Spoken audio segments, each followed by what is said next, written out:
So good afternoon everybody, and welcome to this latest video.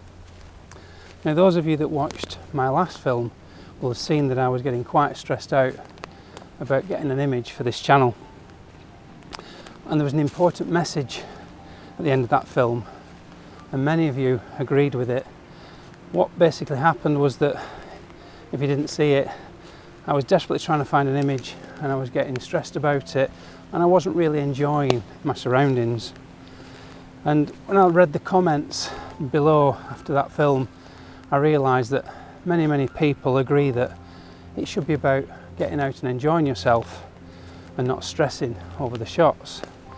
Now I must admit I still struggle with that, and I probably always will, but the shots really should come secondary to the enjoyment of nature and what's around us. And that's why I put the quote on at the end, which was to enjoy the pace of nature, for patience is our secret. So with that in mind, I've come out today to a completely new woodland, and the patch that I'm in at the moment is entirely beech woodland, and I have no idea of what I'm going to shoot. I'm just out for a walk and I've got a full kit bag, so I've got plenty of lenses should I find something, but I really am today just going to enjoy the woodland for what it is and just travel through it with an open mind and a keen eye. And if I don't get anything, well, so be it. I will have enjoyed the walk.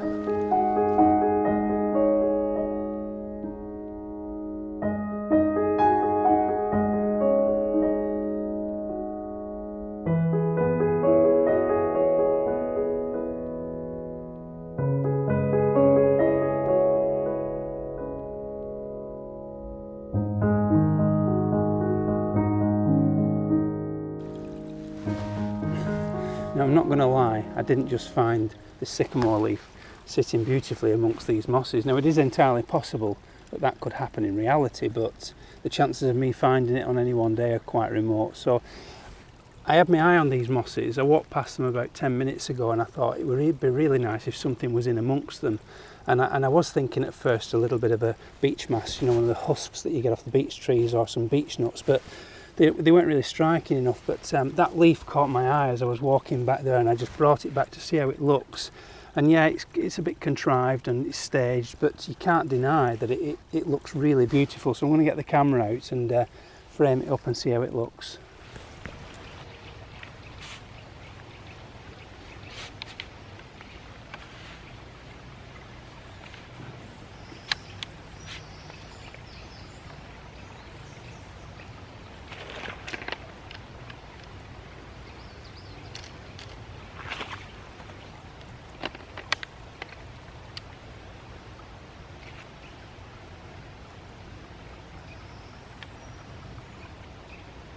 So I'm ready to take this shot now. I spent a bit of time lining the camera up and I just want to talk about that quickly.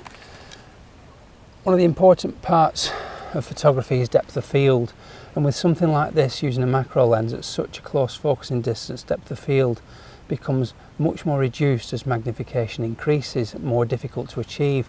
Now all lenses are optimised at a certain point within their aperture range, and they're usually around about the f11 to f16 mark, as is the case with this medium format camera. You want to work in that ballpark as much as you can to get absolute sharpness, to get the best out of your lenses. So one of the important things with something like this is to ensure that that leaf, the way it's sitting in the mosses there, is aligned with the sensor plane inside the camera. And what I mean by that is, imagine my left hand, your right is the leaf, and this is the camera sensor. If they're sat like that, you'll find that depth of field is very difficult to achieve, and even stopping down at f22 or f32 at this magnification, the chances are the tips of your leaf won't be sharp. So you've got to make sure that both are aligned as much as possible, and you shouldn't have to fight with depth of field if you get that right. Now granted, in nature the leaf is not completely flat, but the more time you spend getting your camera right, the better chance you've got of getting that leaf entirely sharp across the whole of it. Now I've been sat here for quite a while, and it's been sunny while I've been setting this up, and that end of the leaf has been catching the light, and I've had a real hot spot. It's pretty much a clear blue sky today with just bits of patchy cloud, so I've been waiting for this cloud to come over to give me some subdued light. The settings, the aperture settings and shutter speed are set up for this subdued light, not for the sunlight. So I'm on manual exposure, and currently I'm on 3 seconds at f16. So I better take that now while the light is just perfect. Here we go. Let's have a quick look. Yeah, that's really nice. What I've done is I've set the leaf off just ever so slightly at an angle, so the stalk is coming. You can't really see the stalk too much, it's hidden by the mosses, but it comes up from the bottom left, and the leaf is just angled ever so slightly, just to create that more of a dynamic view. Now granted, it is a contrived shot, but you know, in essence it is possible to find something like this, but to be fair, you don't have to tell your friends and relatives. You can say you found it like that. But it really makes for a lovely, pleasing shot to start the day.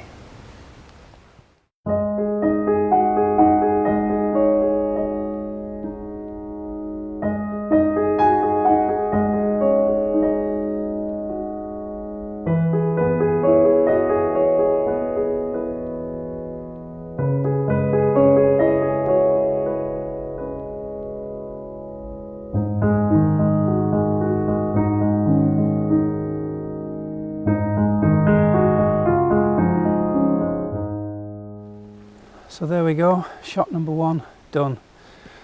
I've left the leaf in situ, so the next photographer that comes along will actually think that they've found that fallen from the trees above. So there we go, let's go and find something else.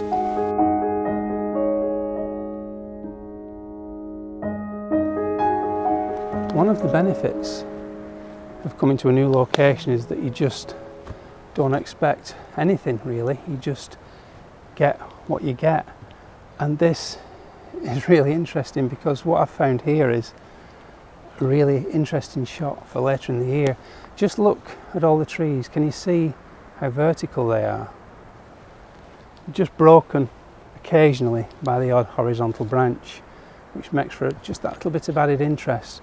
Now imagine this in autumn time with all these leaves going that lovely golden yellow, maybe some sun coming through the background there, and then to top it all, a layer of mist just to give some atmosphere.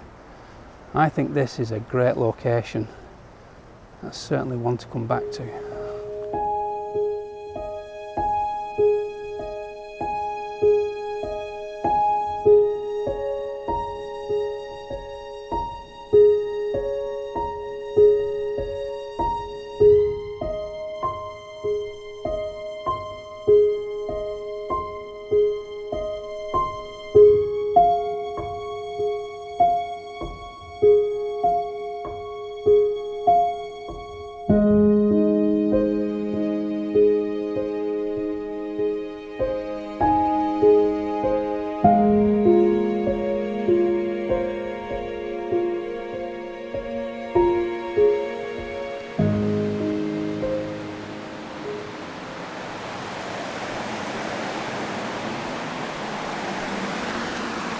So I finally got a shot that I'm happy with.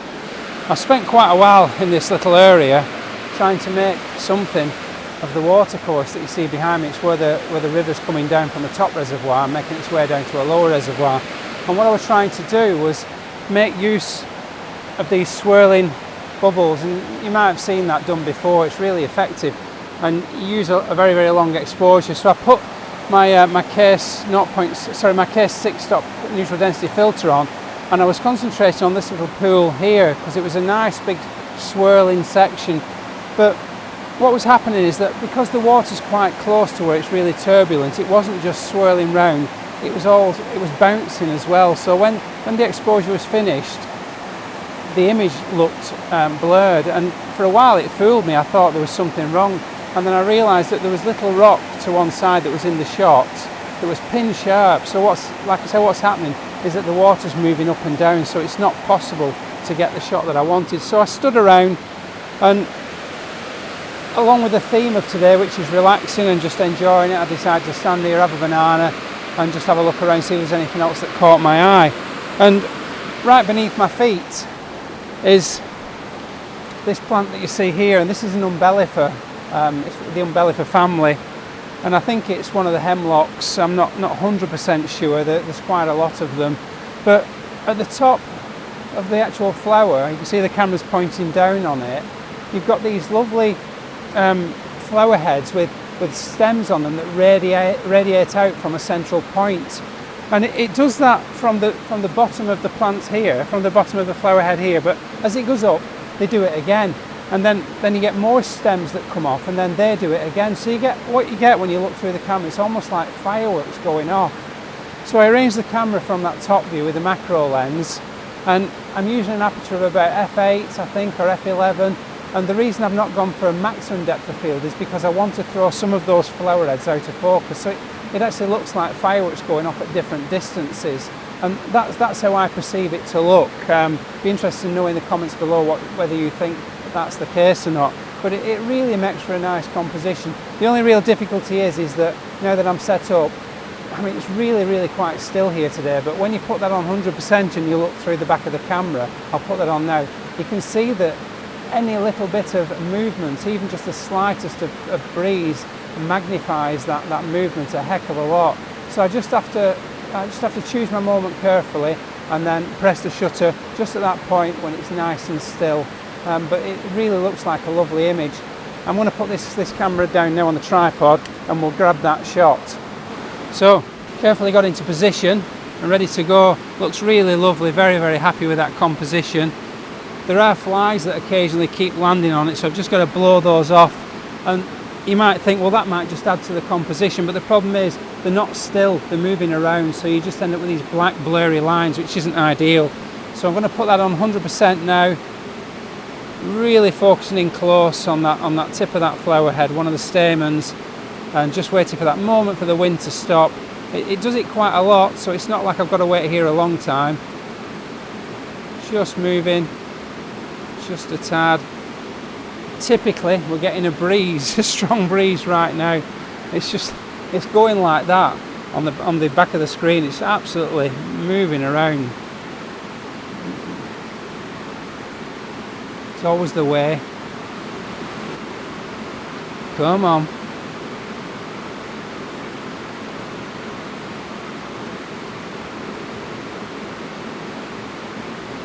There we go. Got it. I'll put that on now.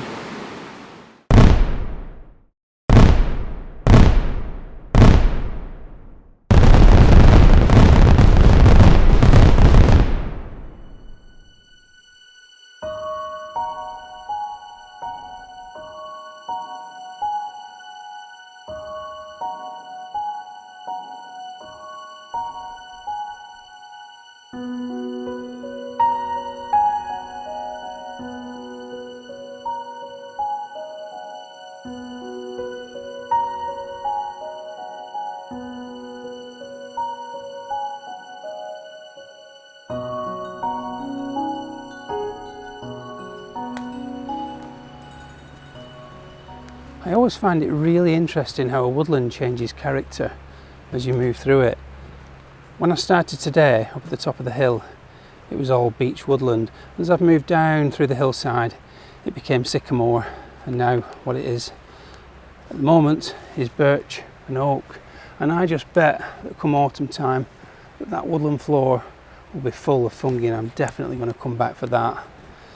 As for today, well, it's been much more relaxing than the last one. I've certainly taken on board the message, which is to relax and enjoy the pace of nature.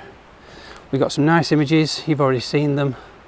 Let me know in the comments below what you think of those images and the film overall.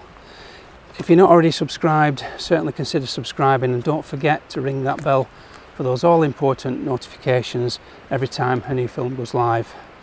So I'm going to say thank you all so much for watching, and sign off and say until next time. So just when you thought it was all about to end, look what I found. I've just been talking about autumn and mushrooms. I've actually found some honey fungus. What a treat, what an early treat that is. I'm going to put you down there and talk you through this shot. So I didn't show the whole rigmarole of setting the tripod up. I've had to really try and manufacture some convoluted way of getting it into position. It's quite difficult. 100mm macro lens, very close to the subject. The problem here is with depth of field. When you've got such magnification, as I've said already today, you really got to stop down a long way. And the critical thing here with mushrooms is that you get the front edge of the cap sharp and also the stipe, which is the stem. What I like about this particular cluster is that because it's on this log, the background is elevated from the background, so you've got a nice soft background to work with, so no distractions. So I can work at reasonable apertures currently on f11 without fear of getting that all them sort of strands of other vegetation cutting across the frame. It looks really lovely. One of the things that you get with mushrooms is that the light catches the tops of the caps and they tend to burn out, so I've compensated for that and I've underexposed just to take into consideration those brighter tips. What I'm going to do is during the exposure I'm just going to give a little blip of flash just to light those stems up. So it's all ready to go, it's set up, it's focused, and we just need to put the camera on onto mirror lockup and take the image. Where did my cable release go? So here we go, lovely shot to end the day, a little bit of an unexpected one, and that's the end of that. So that really is the end of the film. So until next time, bye for now, enjoy this image.